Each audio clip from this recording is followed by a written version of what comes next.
Assalamualaikum warahmatullahi wabarakatuh. Di sini kami dari kelompok 3 akan menjelaskan mengenai orbital molekul. Yang beranggotakan saya sendiri Nikita Marielmi, NPM 1913023004, Jade Gaura Angelika Kristata, NPM 1913023010. Kemudian Nurul Fauzia, NPM 19130212. Kemudian Gina Salsabila, NPM 1913023024, dan Lutfia Nurhana, NPM 1913023020.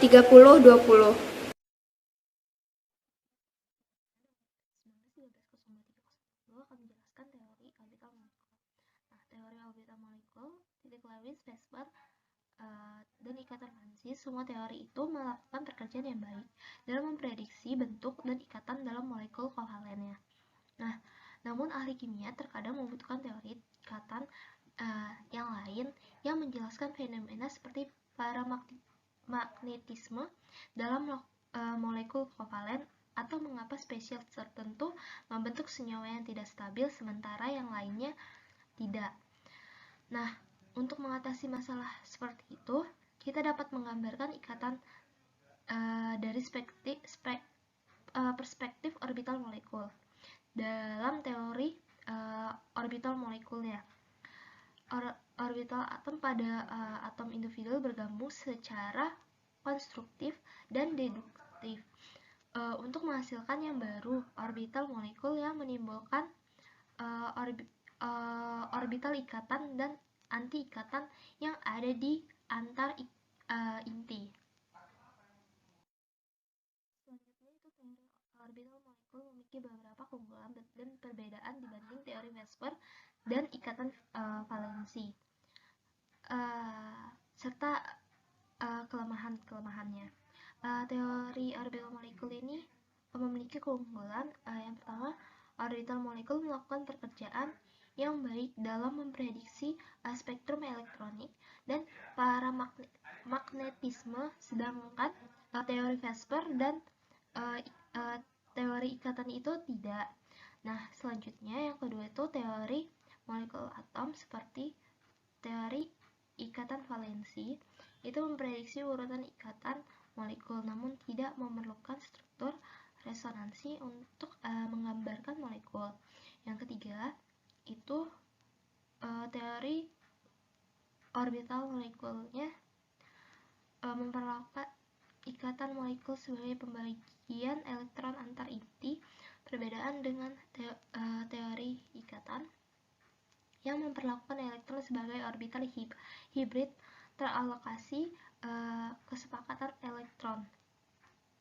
Selanjutnya, teori orbital molekul ini mengatakan bahwa elektron adalah terdelokalisasi. Nah, itu berarti bahwa mereka tersebar di seluruh molekul. Nah, kelemahannya ini yang utama dari dari yang telah saya jelaskan itu tentang teori orbital molekul adalah bahwa kita terbatas pada pembicaraan molekul diatomik atau molekul yang hanya memiliki dua atom yang terikat bersama, atau teorinya menjadi sangat kompleks.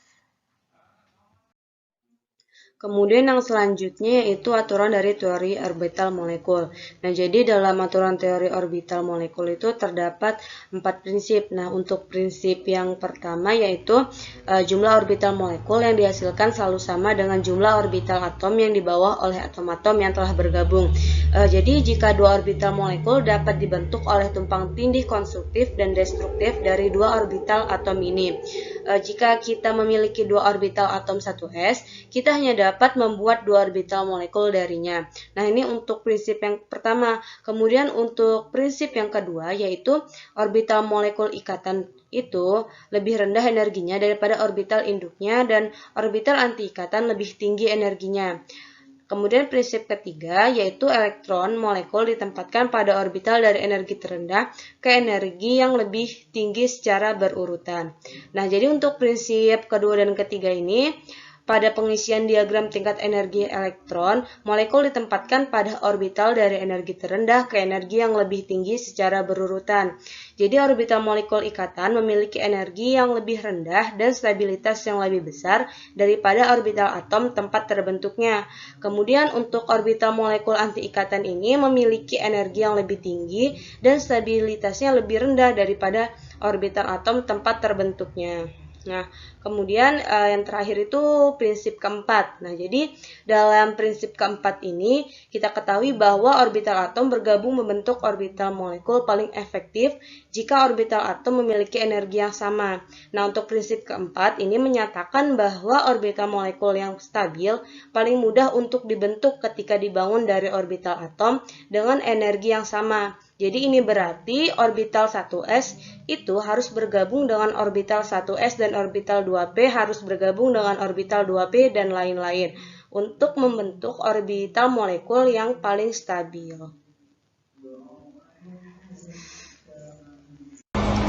Prinsip 1. Contohnya hidrogen atau H2. Setiap atom hidrogen memiliki orbital valensi tunggal yaitu orbital 1s.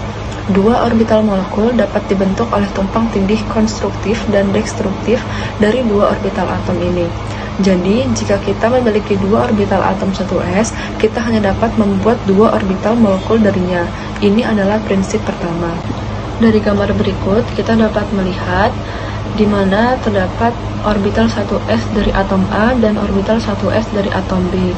Di mana diagram ini menunjukkan superposisi untuk dua orbital atom 1s. Kemudian menjadi orbital 1s sigma atau yang bisa kita sebut orbital bonding. Kemudian atau menjadi orbital 1s sigma bintang atau anti bonding seperti yang ditunjukkan pada gambar A dan B. Menurut teori orbital molekul, dua orbital molekul yang terbentuk disebut sigma atau ikatan atau bisa disebut dengan bonding, dan sigma bintang atau yang bisa disebut anti ikatan atau anti bonding. Dalam kasus H2, kedua elektron valensi yang membentuk ikatan antara hidrogen mengisi orbital ikatan atau sigma. Nah, selanjutnya kita membahas mengenai prinsip 2 dan 3. Nah, interaksi orbital atom ini juga menghasilkan orbital molekul. Juga dapat dipresentasikan dalam bentuk diagram molekul orbital elektron yang menunjukkan energi relatif orbital. Nah, dalam kasus-kasus spesifik seperti hidrogen ini, masing-masing atom yang diisolasi memiliki satu elektron dalam orbital 1s-nya, dan ketika atom tersebut bergabung membentuk H2, dua elektron dapat diakomodasikan dengan spin yang berlawanan. Nah, dalam orbital molekul ikatan seperti yang dapat kita lihat di gambar. Nah, jika kita lihat dari gambar tersebut, orbital molekul ikatan lebih rendah energinya daripada orbital induknya, dan orbital anti ikatan lebih tinggi energinya, di mana hal ini merupakan prinsip yang kedua. Nah, kemudian elektron molekul ditempatkan pada orbital dari energi terendah ke energi yang lebih tinggi secara berurutan. Nah, dari gambar di atas juga menunjukkan bahwa gambar tersebut memenuhi prinsip yang ketiga. Baik, yang selanjutnya yaitu terdapat fakta di mana teori orbital molekul memiliki prinsip keempat, di mana jika kita perhatikan bahwa molekul hidrogen terbentuk di antara dua orbital atom 1s, sehingga dapat membentuk orbital molekul S dengan energi yang lebih stabil. Nah, prinsip keempat ini menyatakan bahwa orbital molekul yang stabil itu paling mudah untuk dibentuk ketika dibangun oleh orbital atom dengan energi yang sama. Jadi, misalkan kita perhatikan pada contoh, pada gambar, di mana orbital 1s dan orbital 1s ini dapat membentuk orbital molekul S, di mana dengan energi yang sama yaitu orbital 1s dan 1s. Kemudian untuk orbital atom 2s, dengan orbital atom 2s, kemudian orbital atom 2p, X, PY, dan PZ ini dapat membentuk orbital molekul 2p. Nah, kemudian untuk di bawah ini, ketika sudah terbentuk menjadi orbital molekul, untuk orbital 1s dan orbital 1s ini membentuk orbital molekul S dengan terdiri dari orbital bonding dan orbital anti-bonding. Nah, ketika orbital bonding ini memiliki energi yang lebih rendah atau memiliki energi yang lebih stabil dibandingkan dengan orbital anti-bonding. Begitu pula dengan orbital atom 2s, kemudian orbital atom 2p, 2p, X dan PZ ini membentuk orbital molekul dengan masing-masing terbentuk orbital bonding dan orbital antibonding, di mana orbital bonding memiliki energi yang lebih rendah, sedangkan orbital antibonding memiliki energi yang lebih tinggi. Pertama, kita akan membahas mengenai fungsi gelombang molekul hidrogen berbasis TOM. Molekul hidrogen atau H2 mempunyai dua elektron masing-masing bergerak dalam potensial dua inti atau proton dan potensial antara mereka masing-masing. Nah, masing-masing komponen dalam molekul H2 ini saling berinteraksi satu sama lain dengan jarak tertentu. Nah, misalnya hidrogen pertama kita lambangkan dengan A, kemudian hidrogen kedua kita lambangkan dengan B.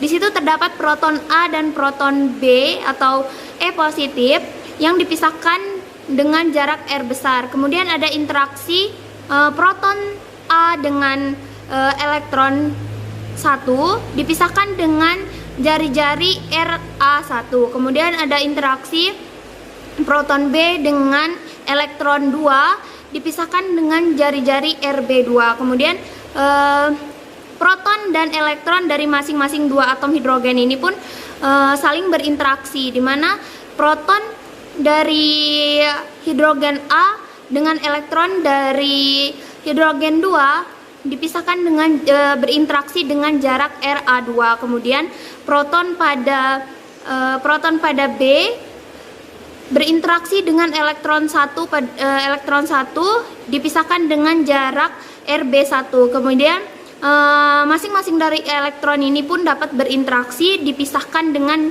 R12. Nah, kemudian jika kita lihat struktur elektronik dalam keadaan dasar dari atom hidrogen ini, di mana atom molekul hidrogen sendiri memiliki dua elektron valensi. Nah, kita sebut tadi adalah Ha dan Hb, maka molekul ini memiliki dua buah orbital molekul. Nah, dapat kita lihat pada gambar B, dalam keadaan dasar kedua elektron ini menduduki orbital molekul psi1 dengan spin alfa dan beta, di mana psi1 ini adalah energi dengan tingkat terendah. Nah, kemudian secara lengkap Hamiltonian elektron-elektron dalam molekul H2O itu dapat kita tuliskan dengan H topi. Nah, di mana H topi adalah operator Hamiltonian. Sama dengan H topi C1 ditambah dengan H topi C2 ditambah dengan E kuadrat per 4 V E0 R12.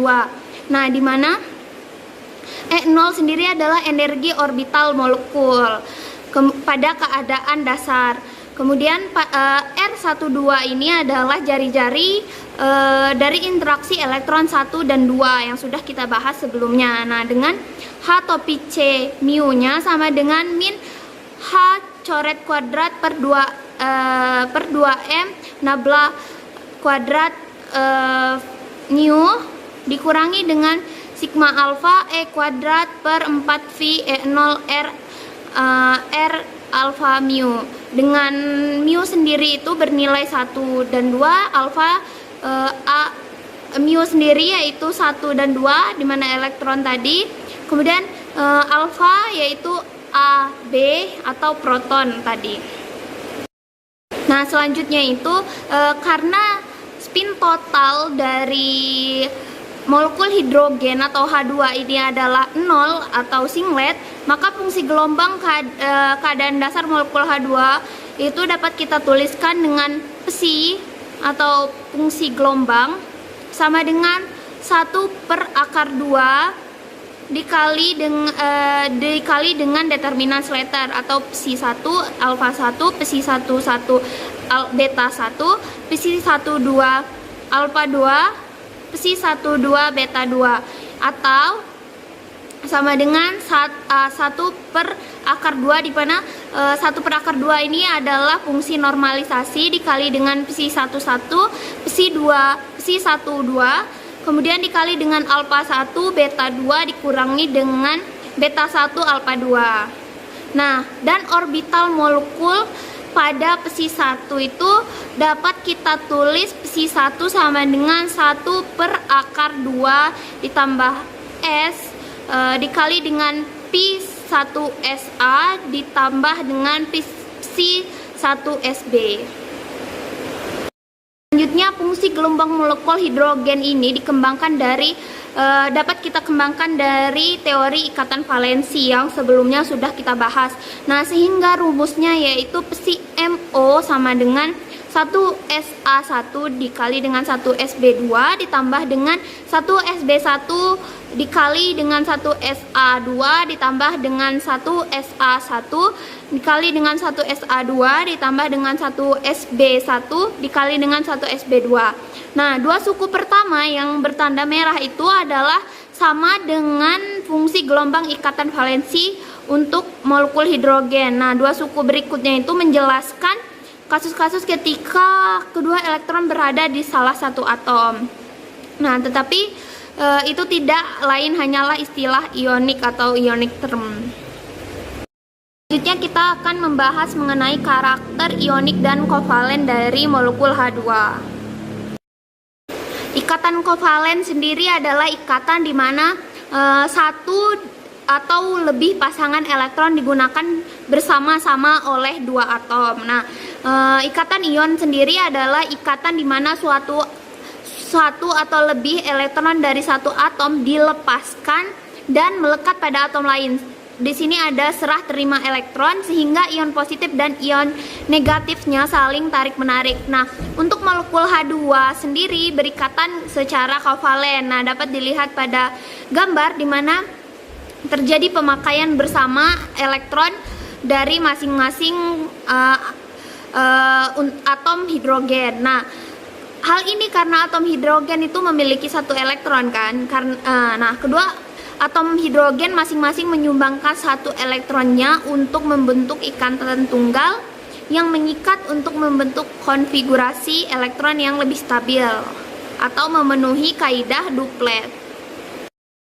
Nah, selanjutnya kita dapat menentukan persen atau karakter ionik dari suatu ikatan kimia. Nah, jika kita mengetahui momen dipol dan panjang ikatan suatu molekul, maka kita dapat menilai tingkat pemisahan muatan atau karakter ionik melintasi ikatan tersebut. Nah, di mana rumusnya dari persen karakter ionik sendiri sama dengan sigma dikali dengan 100. Nah, di mana sigma ini sama dengan mu dibagi dengan E dikali D, di mana mu adalah momen dipol, E muatan pada elektron, dan D adalah panjang ikatan. Nah, selanjutnya kita akan menghitung karakter ionik dari molekul H2. Nah, di mana mu dari molekul H2 ini diketahui 0D, kemudian D-nya adalah 0,7 Armstrong, kemudian sigmanya sama dengan kita masukkan rumus yang sebelumnya di mana 0D per 1,0602 dikali dengan 10 pangkat 19 dikali dengan 0,7 kali 10 min 10 M dikali dengan 3.336 dikali dengan 10 pangkat min 30 cm per D, dimana kita dapatkan persen karakter ioniknya itu 0. Nah, bila presentasi karakter ioniknya itu lebih besar dari 50% dapat dianggap sebagai senyawa ionik. Nah, sedangkan bila karakter ioniknya itu lebih kecil dari 50% dapat dianggap sebagai senyawa kovalen. Nah, maka dari itu contoh dapat dikatakan bahwa H2 itu adalah kovalen karena memiliki karakter ioniknya 0%.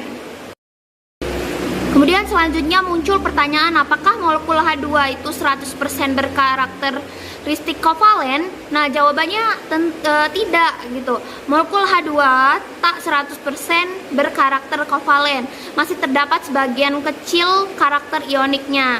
Nah, kapan dia berkarakter ionik? Dalam molekul hidrogen, mekanika kuantum telah menunjukkan bahwa dua struktur ionik dari molekul hidrogen sendiri, di mana H positif H negatif dan H negatif H positif masuk ke dalam resonansi dengan struktur yang ekstrim. Nah, H positif dan H negatif ini hanya sebagian kecil, masing-masing struktur ion hanya menyumbang sekitar 2% saja ke keadaan normal molekul. Nah, alasan untuk kontribusi kecil oleh struktur ion ini adalah bahwa struktur ini tidak stabil relatif terhadap struktur kovalen.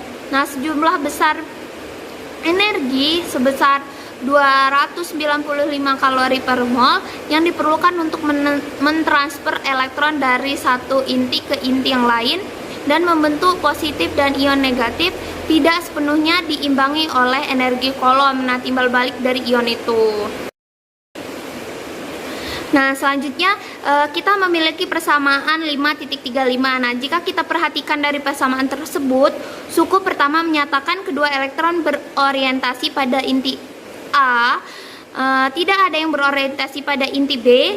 Keadaan ini dapat disebut sebagai HA atau HA HB positif. Hal yang sama dengan suku kedua, di mana HA positif BHB. Nah, suku ketiga dan keempat menggambarkan keadaan di mana kedua inti membagi kedua elektron. Nah, jadi suku pertama dan kedua menggambarkan keadaan ionik dan sisanya menggambarkan keadaan kovalen, yakni di mana besi ion pada persamaan 5.36A dan besi kovalen fungsi gelombang 5.36B. Nah, sehingga fungsi keadaan molekul tersebut dapat kita tuliskan psi 0 sama dengan akar 2 dikali dengan 1 ditambah S kuadrat per 2 dikali 1 ditambah S kuadrat dikali dengan psi kovalen ditambah dengan psi ion. Nah, fungsi gelombang ini memperlihatkan bobot yang sama bagi struktur ion dan struktur kovalen. Hal ini bertentangan dengan fakta di mana kejadian struktur ion sangat kecil kemungkinannya karena H2 adalah nonpolar. Integral tumpang tindih. Integral tumpang tindih adalah ukuran kuantitatif dari tumpang tindih orbital atom yang terletak pada atom atau jumlah orbital dari atom yang berdekatan yang berada di wilayah ruang yang sama. Tumpang tindih orbital atom dari atom 1 dan orbital atom dari atom 2 disebut integral tumpang tindih.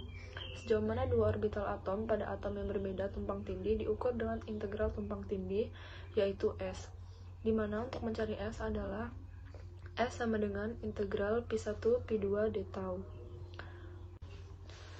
Gambar berikut dapat dijelaskan jika atom orbital 1 pada Pi1 kecil dimanapun orbital 2 pada Pi2 besar atau sebaliknya, maka hasil kali amplitudo mereka ada di mana-mana kecil dan integral jumlah hasil kali ini kecil.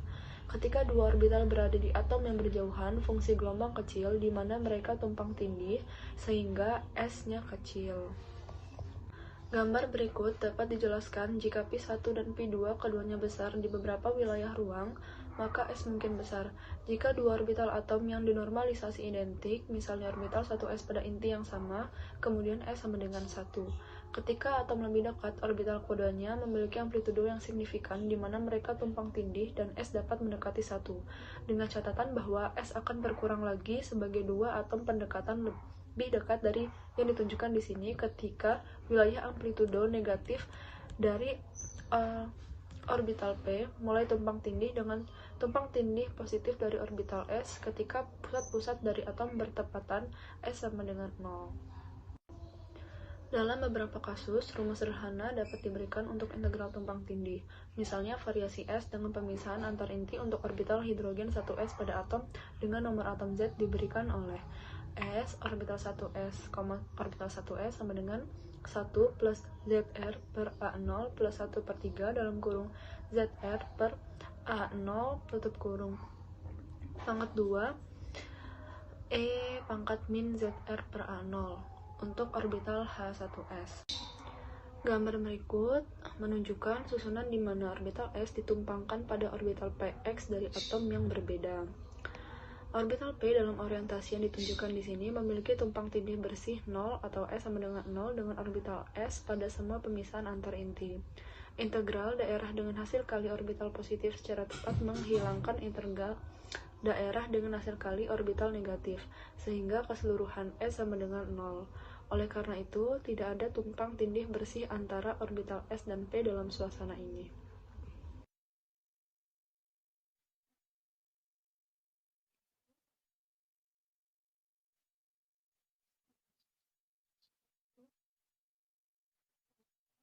Integral berdasarkan teori orbital molekul, molekul H2 memiliki dua orbital molekul besi 1 dan besi 2.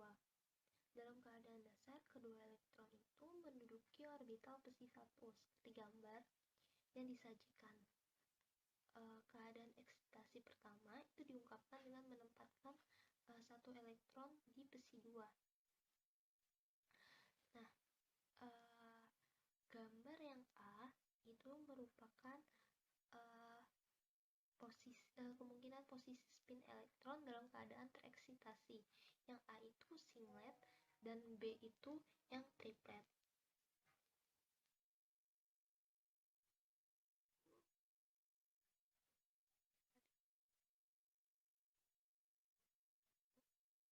Sama dengan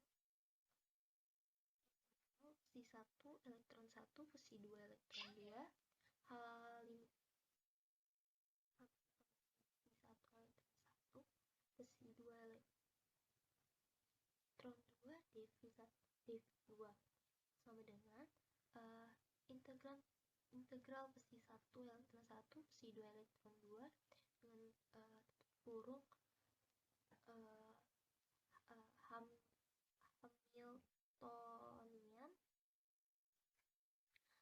elektron 1 Hamiltonian elektron 2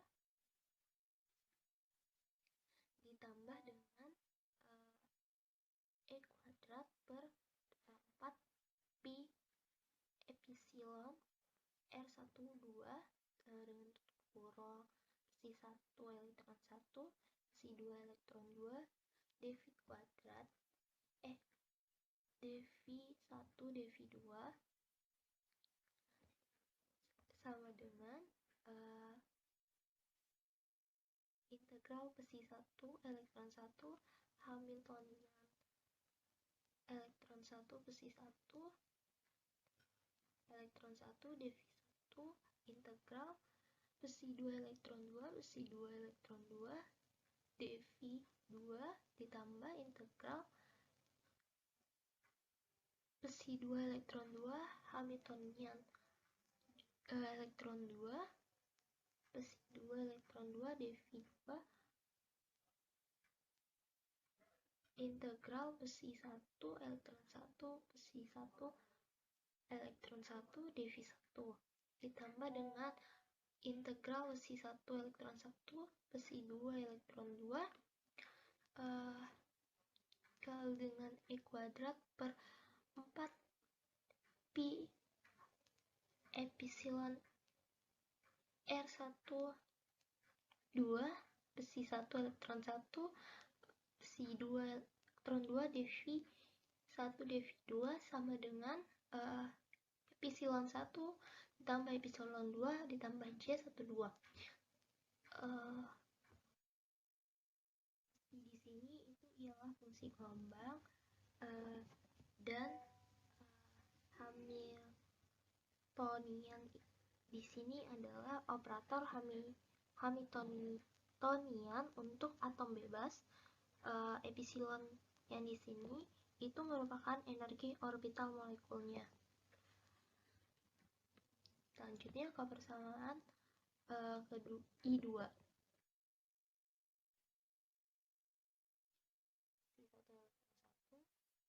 Besi 2 elektron 2 Hamiltonian besi 1 elektron 2 besi 2 elektron 1 dv sama dengan integral besi 1 elektron 1 besi 2 elektron 2 dalam kurung siku Hamiltonian elektron 1 ditambah Hamiltonian elektron 2 ditambah kuadrat per 4 pi epsilon R1 2 tutup kurung kurawat besi 1 elektron 2 besi 2 elektron 1 dV sama dengan integral besi 1 elektron 1 Hamiltonian elektron 1 besi 2 elektron 1 dV 1 integral besi 2 elektron 2 besi 1 elektron 2 dV 2 ditambah integral besi 2 elektron 2 Hamiltonian elektron 2 besi 1 elektron 2 dV 2 integral besi 1 elektron 1 besi 2 elektron 1 kali dengan dV ditambah dengan integral besi 1 elektron 1 besi 2 elektron 2 E kuadrat per 4 pi epsilon R1 2 besi 2 elektron 1 besi 1 elektron 2 dV 1 dV 2 ditambah dengan E kuadrat per 4 pi epsilon R1 2 integral besi 1 elektron 1 besi 2 elektron 1 dV integral besi 2 elektron 2 besi 1 elektron 2 dV sama dengan 0 ditambah dengan 0 K12 ditambah 0. Nah, K12 di sini ialah merupakan persamaan integral tukarnya. I3 persamaan 3 ini sama dengan integral besi 1 elektron 2 besi 2 elektron 1 Hamiltonian besi 1 elektron 1 besi 2 elektron 2 dV 1 dV 2 sama dengan K12. K12 di sini yaitu persamaan integral tukarnya. Selanjutnya itu ada I4 sama dengan integral besi 1 elektron 2 besi 2 elektron 1 Hamiltonian besi 1 elektron 2 Hamiltonian besi 2 elektron 1 dV 1 dV 2 sama dengan epsilon 1 epsilon ditambah dengan epsilon 2 dan ditambah dengan J12. Baiklah, selanjutnya saya Nurul Fauzia dengan nomor pokok mahasiswa 1913023012. Selanjutnya akan menjelaskan mengenai integral Coulomb. Nah, jadi molekul H2 ini memiliki 2 elektron, sehingga energi itu tidak sekedar 2 kali dari epsilon 1, tetapi ada tambahan energi dari interaksi antara kedua elektron yang dilambangkan dengan J12, di mana menggambarkan ada 2 elektron yang saling berinteraksi di antara molekul H2. Nah, interaksi ini merupakan integral Coulomb elektron-elektron. Nah, untuk perhitungan integral Coulomb elektron-elektron dalam molekul hidrogen dapat dituliskan J12 integral psi 1 bintang 1 dikali psi 1 bintang 2 dikali dengan E kuadrat per 4pi epsilon 0 R12 dikali dengan pi 11 dikali dengan psi 12 dV1 dikali dengan dV2. Nah, kemudian kita turunkan untuk J12 sama dengan dimana pada persamaan sebelumnya diketahui bahwa nilai dari psi 1 merupakan 1 per akar 2 plus 2S dikali dengan psi 1 SA ditambah dengan psi 1 SB. Nah, sehingga bisa dituliskan menjadi sama dengan 1 per 2 plus 2S kuadrat integral psi 1 SA 1 plus psi 1 SB1 dikali dengan psi 1 SA2 plus psi 1 SB2 dikali dengan E kuadrat per 4 pi epsilon 0 R12 dikali dengan psi 1A1 plus psi 1 SB1 dikali dengan psi 1 SB2 plus psi 1 SB2 dV1 kali dV2. Nah, sehingga hasil perkalian menjadi sama dengan 1 per 2 plus 2S kuadrat integral hasil perkalian dari atas dikali dengan E kuadrat per 4Pi epsilon 0 R12 dikali dengan Psi 1 SA1 dikali Psi 1 SB2 plus Psi 1 SA1 plus dikali dengan Psi 1 SB2 dan seterusnya di dV1 kali dV2. Nah, kemudian menghasilkan nilai. Kemudian hasil perkalian tersebut dapat dituliskan dengan penulisan A atau B sehingga hasilnya yaitu 1/2 plus 2S kuadrat kali dengan AA plus AAB plus AABA plus AAB dan seterusnya. Nah, kemudian berdasarkan persamaan yang tadi telah didapatkan, kita anggap bahwa AAAA sama dengan BBBB, kemudian AABB sama dengan BBAA, kemudian AAAB sama dengan ABAA, kemudian ABBB sama dengan BAAA. Maka persamaan tadi dapat kita tuliskan kembali yang dinyatakan sebagai J12 sama dengan 1/2 plus 2S kuadrat kali dengan 2AAAA plus 2AABB plus 8AAAB plus 4ABAB. Nah, berdasarkan persamaan tersebut terdapat 4 suku. Yang pertama yaitu suku AAAA yang disebut sebagai integral satu pusat. Nah, untuk penurunan dari suku pertama ini yaitu menjadi integral Psi bintang 1 A1 dikali dengan Psi bintang 1 A2 dikali dengan E kuadrat per 4 Pi epsilon 0 R12 dikali dengan Psi 1 SA1 kali dengan Psi 1 SA2 kali dV1 kali dV2 didapatkan menjadi sama dengan 5/8 kali dengan E kuadrat per 4 Pi epsilon 0 A0. Nah, kemudian suku yang kedua yaitu AABB, di mana suku tersebut merupakan disebut integral kolom dua pusat. Nah, penurunan dari suku kedua ini yaitu AABB sama dengan integral kali dengan Psi bintang 1 SA1 kali dengan Psi bintang 1 SA kali dengan E kuadrat per 4 Pi epsilon 0 R12 dikali dengan Psi 1 SA1 kali dengan Psi 1 SB2 dV1 kali dV2. Nah, sama dengan E kuadrat per 4 Pi epsilon 0 A0 kali dengan 1 per rho min setengah kali dengan 1 per rho plus 11/8 plus 3/4 rho plus 1 per 6 rho kuadrat dikali dengan E pangkat negatif 2 rho. Nah, rho ini merupakan rho sama dengan R per A0 di mana merupakan adanya energi potensial Coulomb. Nah, kemudian untuk suku ketiga yaitu AAAB merupakan integral campuran dua pusat di mana penurunannya menjadi integral Psi bintang 1 SA1 kali dengan Psi bintang 1 SA2 kali dengan E kuadrat per 4 Pi epsilon 0 R12 dikali dengan Psi 1 SA1 kali dengan Psi 1 SB2 dV1 kali dV2. Nah, sama dengan menjadi E kuadrat per 4 Pi epsilon 0 kali dengan 1 per 2 A0 kali dengan 2 rho plus 1 per 4 plus 5/8 rho E pangkat negatif rho min 1 per 4 plus 5/8 rho kali dengan E pangkat negatif 3 rho. Sama di mana rho merupakan R per A0. Nah, kemudian untuk suku keempat yaitu ABAB, penurunan yang disebut sebagai integral tukar dua pusat, penurunannya menjadi integral Psi bintang 1 SA1 kali dengan Psi bintang 1 SB2 kali dengan E kuadrat per 4 Pi epsilon 0 R12 kali dengan Psi 1 SB1 kali dengan Psi 1 SB2 dV1 kali dV2 di mana menjadi E kuadrat per 4 Pi epsilon 0 dikali dengan 1 per 5 A0 kali dengan A rho min B rho. Nah, kemudian untuk nilai dari A rho sama dengan 6 per rho, mana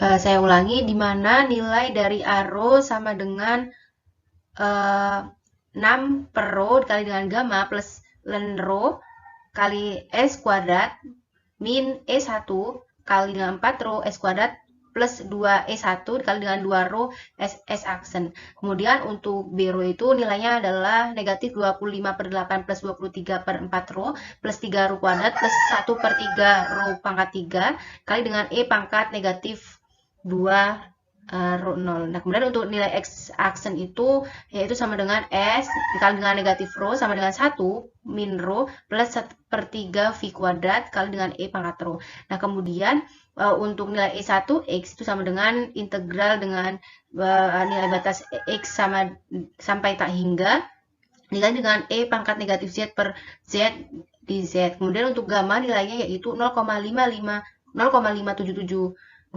yang disebut yaitu konstanta Euler. Nah, kemudian karena memiliki dua pusat, maka untuk suku kedua sampai suku keempat ini berarti bergantung pada jarak antara kedua inti atau R. Nah, sehingga untuk R sampai tak hingga suku-suku itu menuju 0, dan yang tersisa berarti dalam J12 hanyalah suku pertama saja. Jadi untuk R tak hingga energi totalnya menjadi E0 sama dengan 2EH plus 1/2 AAAA. Selanjutnya yaitu mengenai penentuan energi molekul hidrogen. Nah, untuk energi keadaan dasar molekul hidrogen itu dapat dihitung di mana dirumuskan E0 sama dengan integral psi 0 kali H topi kali psi 0 dV.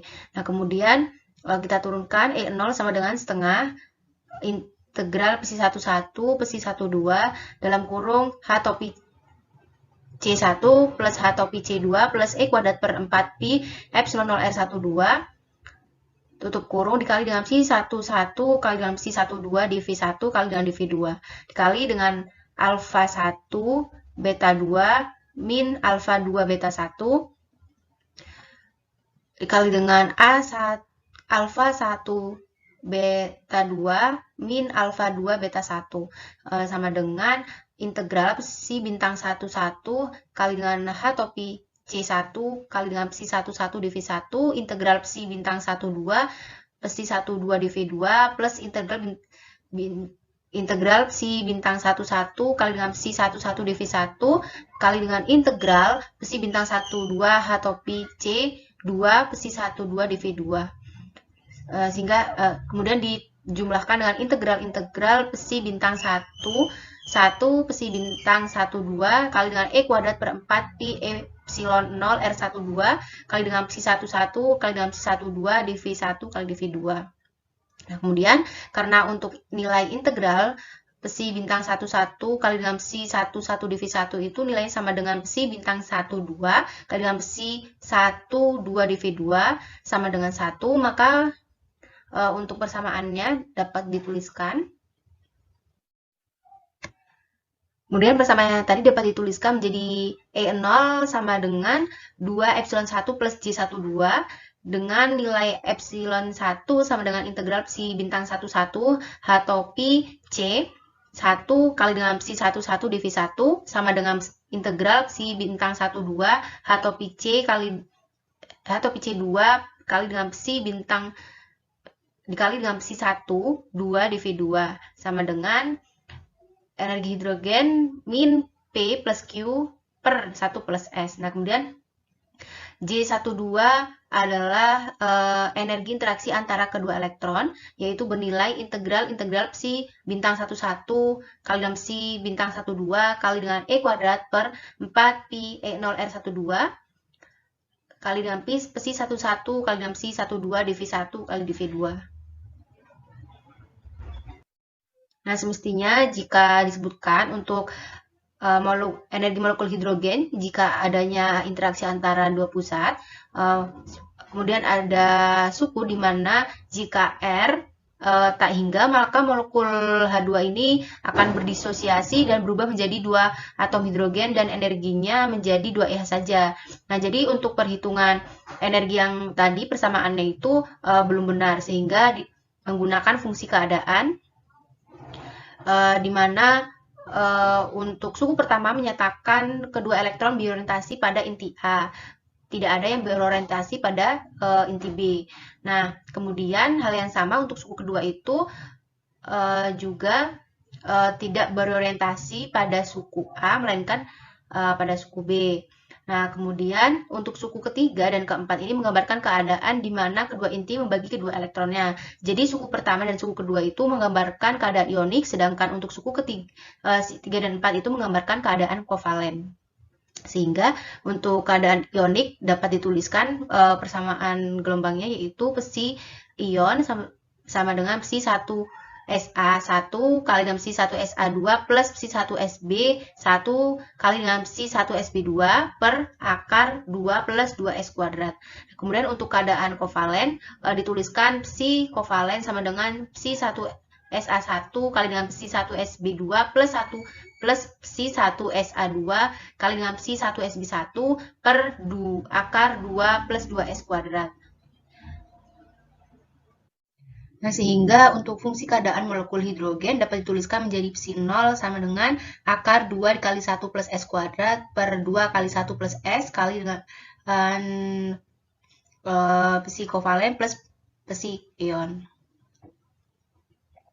Nah, berdasarkan fungsi gelombang tersebut itu dapat dianggap bahwa struktur ionik itu sama dengan struktur kovalen.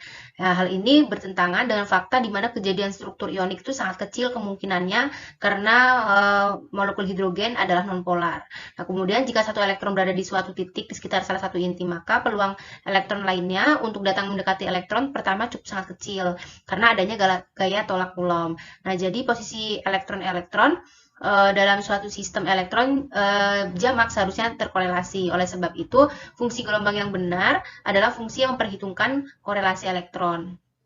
Nah, untuk fungsi kovalen memperlihatkan korelasi elektron itu sendiri. Nah, bila suatu elektron berada di dekat inti A, maka elektron lain berada di dekat inti B. Dengan memandang fungsi ini sebagai fungsi keadaan dasar. Nah, sehingga dapat disimpulkan energi total adalah sebagai berikut. Di mana E0 sama dengan integral psi kovalen kali dengan H topi C1 plus H topi C2 plus E kuadrat per 4pi epsilon 0R12 kali dengan psi kovalen dV. Nah, sama dengan nilainya yaitu 2EH min 2P plus SQ per 1 plus S kuadrat plus AABB plus ABAB per 1 plus S kuadrat. Kemudian yang selanjutnya saya akan menjelaskan tentang orbital bonding dan antibonding. Nah, jadi menurut teori orbital molekul, jika dua orbital atom berinteraksi, maka akan dihasilkan dua orbital baru yang disebut orbital molekul. Nah, jika dua atom saling berdekatan, berdasarkan konsep orbital molekul, maka orbital atomnya akan mengalami tumpang tindih. Jadi proses tumpang tindih ini dapat digambarkan dengan metode kombinasi linear orbital-orbital atom atau LCAO, yaitu menggabungkan dua fungsi gelombang atom untuk menghasilkan dua orbital molekul, yaitu orbital bonding dan orbital antibonding. Nah, jika orbital S itu nanti bercampur, akan terbentuk orbital molekul yang dipresentasikan dengan sigma dan sigma bintang. Kemudian yang selanjutnya saya akan menjelaskan tentang orbital bonding. Nah, jadi orbital bonding ini terjadi karena kombinasi linear dari orbital atom dengan interferensi konstruktif atau interferensi positif, sehingga bisa kita lihat di situ tandanya bernilai positif. Nah, jadi ketika fungsi gelombangnya sama dengan interferensi konstruktif, maka akan terbentuk orbital molekul yang bonding. Nah, atau bisa dikatakan, jika orbital atom 1SA bergabung dengan orbital 1SB, akan terbentuk orbital molekul bonding yang disebut juga dengan sigma 1S. Nah, bisa kita lihat juga, di sini terdapat fungsi gelombang bonding. Nah, jadi pada gelombang tersebut terdapat fasa positif-positif, lalu terdapat gelombang atau fungsi gelombang. Nah, jadi dari sini kita dapat mengetahui bahwa jika orbital atom 1SA dan orbital atom 1SB membentuk suatu orbital molekul, maka energinya itu akan lebih rendah dari orbital atom tunggal. Nah, hal ini dikarenakan elektron di orbital molekul ikatan, kedua intinya itu akan menarik dan menyebabkan energinya menjadi lebih rendah, sehingga molekulnya akan lebih stabil. Nah, jadi jika gelombang itu berinterferensi secara konstruktif, maka fungsi gelombangnya meningkat dan akan mengakibatkan peningkatan kerapatan antar inti atom, sehingga membuat energinya itu menjadi lebih rendah. Jadi, berikut ini merupakan diagram tingkat energinya. Nah, jadi dalam diagram tersebut kita lihat konfigurasi keadaan dasar dari molekul H2 adalah sigma G1s. Nah, dengan 2 elektron terdapat pada orbital yang energinya terendah. Nah, jadi maksudnya pada molekul H2 ini, 1 elektron Sa bergabung dengan 1 elektron Sb akan membentuk suatu orbital molekul ikatan. Nah, orbital molekul ikatannya ini berada di bawah karena energinya itu lebih rendah, sehingga molekulnya itu akan lebih stabil. Nah, kemudian yang selanjutnya yaitu orbital antibonding. Nah, jadi orbital antibonding ini terbentuk dari kombinasi linear dari orbital atom dengan interferensi destruktif, berarti bernilai minus, sehingga tandanya bisa kita lihat di sini yaitu minus. Jadi, apabila nanti terdapat fungsi gelombang fasanya sama, jika diminuskan, maka fungsi gelombangnya nanti akan berbeda. Nah, jadi pada orbital molekul antibonding ini dapat kita lambangkan dengan sigma 1s bintang. Nah, bisa kita lihat fungsi gelombang dari antibonding. Jadi, jika dua gelombang yang satu positif dan yang satu negatif atau fasanya berbeda. Nah, pada fungsi gelombang tersebut, di antara inti-intinya itu terdapat nodal atau ruang di mana tidak terdapat elektron. Nah, jadi ketika fungsi gelombang yang mengalami interferensi destruktif seperti pada gambar, maka amplitudonya itu akan mengalami penurunan ketika dia mengalami tumpang tindih atau overlap yang mengakibatkan penurunan kerapatan kemungkinan ditemukannya elektron di antara intinya. Nah, jadi sehingga terdapat nodal plane atau ruang di mana tidak terdapat elektron. Nah, jadi berikut ini merupakan diagram tingkat energinya. Jadi bisa kita lihat elektron pada orbital antibonding ini memiliki energi yang lebih besar daripada orbital bonding. Nah, sehingga pada diagram energi orbital antibonding itu berada di atas atau energinya lebih besar dibandingkan dengan orbital bonding yang energinya lebih rendah. Nah, jadi mengapa antibonding itu energinya lebih besar? Karena di antara kedua intinya saling tolak-menolak sehingga energinya menjadi lebih besar dan kurang stabil. Sedangkan pada orbital bonding ini dia antara kedua intinya itu akan saling tarik-menarik sehingga energinya itu lebih rendah dan membuat molekulnya itu menjadi lebih stabil. Bisa kita lihat tanda panah energinya itu menuju ke arah atas. Jadi dari bawah ke atas itu akan semakin meningkat energinya. Pada molekul, contohnya pada molekul hidrogen atau H2, elektronnya hanya mengisi bagian bondingnya saja karena hanya memiliki 2 elektron. Jadi 2 elektron tersebut terletak dalam keadaan dasar yaitu sigma 1s.